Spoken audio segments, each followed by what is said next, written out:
omby tsy azo vonoa ihany raha omby vavy mboy teraka.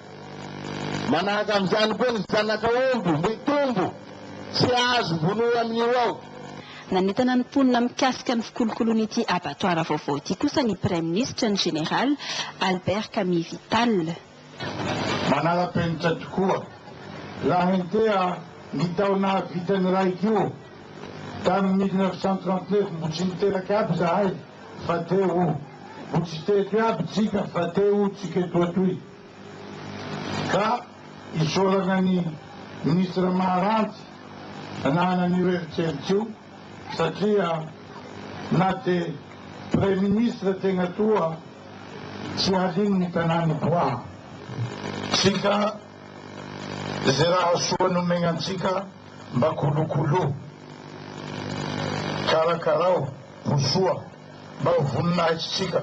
Voalohany voninahitsy ny Pefanana commune Mitsinjo, magnaraka an'izay voninahitsy ny district faharoy, voninahitsy ny faritra Tsimondrevana, ho voninahitsinay koa zahay baka toy io nanao azy.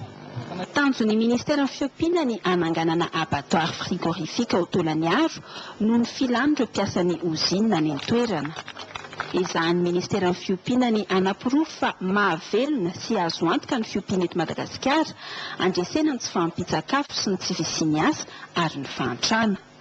Nofarana tamin'ny fampisehoana ny rana tamin'ny mpanakanto kalaza iray ity fankalazana ny fitokanana ity ary koa fampiarahaba ny ministry ny fiompiana sy ny vahoaka ny Toliara no taona.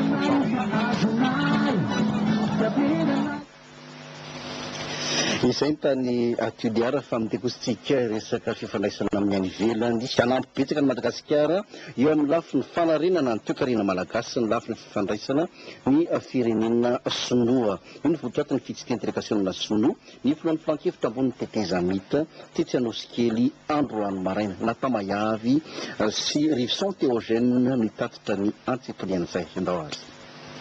Délégation mafonja ahitana solon-tena-mpanjakana mpandraraha eo amin'ny sehatry ny varotra sy ny fifandraisana ary ireo teknisianina misahana ny fifandraisana amin'ny ara-teknôlôjia no mandrafitra ity délégation chinois ireto izay noraisy ny filohan'ny filan-kevitra ambony teteza mita ny généraly Rassoul Soudolin.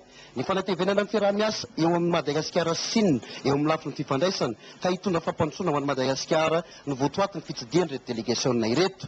Vonona ny firenena sinoa ho ny filohan'ny délégation ny anampy an'ny Madagasikara ka ifampidinika amin'ny tompon'andraikitra malagasy amin'ireo sehatra azo ifanampiana maingy avy amin'ny lafiny fifandraisana toy ny lalana, ny tao-trano, ny angovo fa indrindra amin'ireo fitaovam-pifandraisana na ny telefôny mobile. Ny généraly Rassoul Soudolin dia nanamarika fa varavarana misokatra amin'ny fiaraha-miasa amin'ireo sehatra raisam-pirenena izao fahatongavany délégation sinoa eto Madagasikara izao. Olona nahazo ny fankatoavany fitondrana sinoa ka amin'izao fotoana izay tsika mitolona amin'ny hoe ampisany izao fitondrana izao ao amin'ny lafiny raisam-pirenena dia efa mandeha mihitsy miazakazaka ny azoko lazana sady androany zany nandray an'ireo solotena ny fitondrana avy any amin'ny fanjakana sinoareo izay tonga hanamafy ny fifandraisana vitan'izay hitondra ihany koa fampandrosoana ho antsika amin'ny alalany misy projet izay efa projet efa mipetraka miakina amintsika fotsiny zany fanatatrahana an'izay mino zahay fa zao fifandraisana amin'izareo zao dia izy tondra vokany goavana ary hampiazakarazaka antsika eo amin'ny lafiny ny fifandraisana mahasamy firenena malio tena fa indrindraindrina ihany koa amin'ny fampandrosoana amin'izao krizy izay misy fiatraikany amin'ny lafiny sosialina amin'ny tamorabe izao. Vola mitetina 500 miliara dolara no atokany Chine anampiana ny Afrika io ireto délégation ireto ka fanantenan'izy ireo ny mba ahazoany Madagasikara ny ampahany betsaka amin'izany. Segny amin'ny farantolona amin'ny chevalier de l'ordre national tamin'ny farany taona lasa kosa Andriamatoa Armand Daly filohan'ny groupe Ciel tena mena voninahitra manokana izy tamin'ny herinandro lasa teo tamin'ny alalany fanasana manokana tao amin'ny résidence Madagasikara ao Floréal Maurice nandray anjara lehibe tamin'ny fahamarina toerana toe-draharaha politika eto Madagasikara ny safitenan'ity groupe ity hijanona iasa eto amin'ny nosy miorariniaina sary kosa avy amin'ny maso malagasy any Maurice. Fankasitrahana manokana araka izany no natolotra n'Andriamatoa Arnaud Dalé, filohan'ny groupe Ciel izay ivondrona ny Floréal Knitwear, Aquarelle, Tropique Nice, Finance et Services. Fankasitrahana satria na dia eo aza ny crise sy ny fampiantonan'i Madagasikara eo anivon'ny AGOA dia nisafidy ny hijanona eto Madagasikara ity vondrona ity. Fanapahan-kevitra izay nahamary toerana ny toedrara politika ihany teto an-toerana. Notsindrin'Andriamatoa Richard Via, diplomate malagasy any an-toerana fa ny agroalimentaire sy ny fizahantany no fototra roa ijoroany fiara-miasa eo amin'ny tany rotota. Novelabelariny ihany ny mikasika ilay tetikasa sécurité alimentaire dans la région ka i Madagasikara no sompotra amatry ireo nosy rahavaviny. Nanasy ireo mpandraraha maorisiana ihany koa moa ity maso ivoti mba handray anjara amin'ilay forum international de l'investissement touristique izay ho tanterahana aty Madagasikara amin'ity taona ity. Toraka izany koa ilay tetikasa résidence des résidents no ny fananany Maurice traikefa fantatry ny rehetra amin'io sehatra io. Fa mikarakara fifarana rana atrikasa momba ny tontolo iainana ny Alliance Savoir gasy sy ny banky iraisampirenena izany ao ny tompon'andraikitra ny ametraka tontolo iainana tsara tantana kasamandrainjara amin'izany na ny fanjakana na ny sehatra tsy miankina na ny vahoaka rehetra izany ary tsisy tompotrano miona. Ety amin'ny hôtely Colbert etsy Antaninarenina nanaovana ny fampiofanana izay aharitra telo andro teny toerany Priskara Kotoandrasana sy Zakira Kotomanga. Tontolo iainana tsara tantana io rafehezina ny tanjony Alliance Savoir gasy ny Banque mondiale tamin'ity atrikasa izay nototsaina teto amin'ny hôtely Colbert ity. Laharam-pahamena ho ny tompon'andraikitra ny anamafisana ireo fahaiza-manao ny fiarahamonim-pirenena miasa ho an'ny tontolo iainana. Izana ihany koa araka izany ny anome fampahalalam-baovao ho an'ny rehetra, atao ny fanentanana sy fanairana ny mpitondra fanjakana, atao ny fanentanana sy fanairana ny mpitondra fanjakana amin'ny olana eo amin'ny sehatra ny tontolo iainana. Drafitra sy fanifanana ihany noho izany ho tapahina eto amin'ity atrikasa ity. Ny Alliance Savoir gasy moa araka ny fantatritsika dia fikambanana association maro ONG malagasy miasa ao anatin'ny tontolo iainana ary tena mafiorina ny ataontsika hoe fiarahamonim-pirenena izay miasa ao amin'ny resaka tontolo iainana. Ny tanjon'ilay atelier androany zany dia fampiofanana ireo ataontsika hoe fiarahamonim-pirenena ireo amin'izay resaka accès à l'information izay hoe inona daholo ny zavatra jerena amin'ny resaka accès à l'information, resaka participation publique, resaka accès à la justice. Fahafahan'ireo fiarahamonim-pirenen'ireo mandray anjara amin'ny resaka décision fanapahan-kevitra. Amin'izao atrikasa izao moa izay naharitra telo andro teto amin'ny hôtely Colbert dia isy ihany koa ny fidinana ifotony atao andredi-piofana ireto hijerena akaty ny olana misy eny amin'ny faritra tsirairay avy.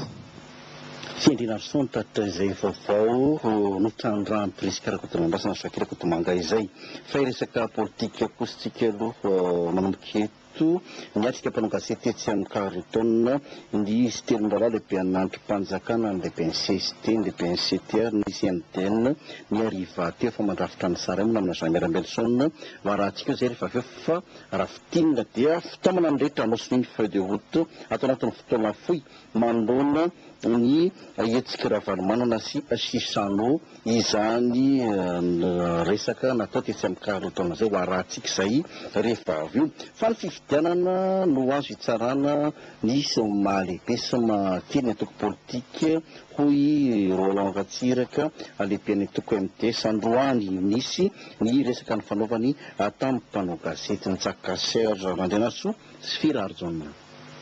Namarana Andriamatoa Roland Ratsiraka teto fa ireo izay efa nilatsaka ho fidiana ka nahazo mihoatra ny folo isan-jato sy izay efa nanana solombavam-bahoaka sy be ny tanàna no atao hoe antoko matanjaka. Nitondra ny fahitany ny fanelanelana nataon'ny SADC ihany koa ny MTS. Ranao fifidiana antsika dia ataontsika mpitotoa minonana rao fa sy tratra ny tanjona izany hoe filaminana maharitra. Filaminana tadiavintsika ny tsy anatin'ny roa taona na telo taona na dimy taona fa filaminana anatin'ny dimampolo taona farafahakeliny. Izany zavatra tadiavintsika manakava. Ka mba isin'izay no anaovana an'ity tetezamity ity atsika rehetra dia tokony samy mahita hoe ny vahoaka sy ny firenena ny laharam-pahamena fa tsy ny tombontsoany sy faharay. Ankoatr'izay dia nasiany resaka teto mahakasika ny NOTAM sy ny vodian'ny filoha taloha Andriamatoa Didier Ratsiraka. fa samy miomana ny fiatriana ilay fionan'ny antopolitika ny vondrona samihafa mahakasika ny politika ireo toko samihafa amin'izao fotoana izao nanana ny fijery manoloana izay fiona ny mpanao politika izay ny MCDM Matarina Andriamatoa Alain Ndremiseza io ihany koa zareo nivon'ny mouvance Zafy Albert tafaresaka tamin'ny Zakasy Zardina Sosy Firardrona androany Andriamatoa Manao Régis ao anivon'izany mouvance Zafy Albert izany andito ty voaratsika vetany. Ho an'ny MCDM dia ny fiaraha-miadevitra no zava-dehibe ho an'ny famahanany krizy.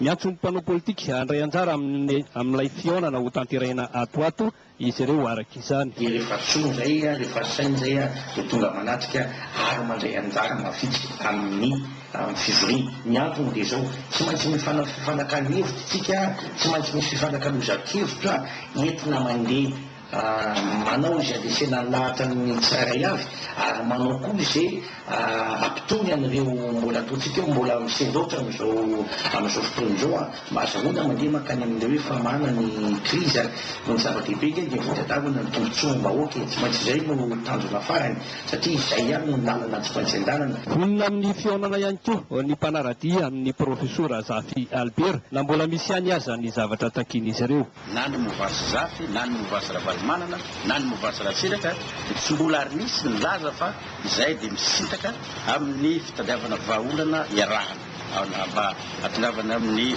tetezamita iarahan-tantana zany. Ka izay dia mbola vonona fa le feuille de route izay misy amin'izao fotoana izao fotsiny dia tsy azona ekena mihitsy. Efa samy manomanomana sy miandry ity fionan'ny antoko politika ity avokoa ny vondrona politika samihafa. Rehefa voniny vaovao nangonona Samerabelsona tetsy amin'ny Carlton teo aratsika rehefa avy eo amin'ny lafiny politika fa tontolo ny fampianarana kosa hoeny ankatosika aloha manoloana ny resaka mandy momba ny fampiaton'ny CC sy ny fampianarana eny amin'ny ambaratonga ambony dia nitondra ny heviny ireo mpianatra mivondrona ao anatin'ny komity manohana ny fampandrosoana eo anivon'ny université Njakasera Sandrinasoa sy Faniry Andreny Menjanary. Efa nisy fanekena betsaka natao teo anatin'ny ministera ary ankoza zavatra anankehitriny ka manoloana ireo fanambarandreny dia tokony hanambarany fantana izy ireo hoe atoko politika sa mijanona syndika fotsiny izay dia matsiaro fa menatra loatra eo anivon'ny mpiarabela raha toy izany ny mpampianatra anay ary misy mananteny zay fa tsy ny mpampianatra rehetra no mitovy hevitra amin'izany ary zay ary manontany tena hoe iza ny eo ambadiky ny sesesy iza no mamatsy ny sesesy fa raha vola hoe sy ny tambikarama zay takiny sesesy dia nekeny efa nekeny ministera efa nekeny no finy filohan'ny tetezamita fa kosa mba misy fotoana ny fandaminana zava-drehetra ka dia mananteny izay fa tsy maintsy hivaly olana fa tsy atao otasy foana ny mpianatry ny mpianatry ny université ary indrindra koa manontany teny izay hoe fandrao re misy politika manokana ataon'ny sesesy anaparitahana ny zanavahoaka ho any université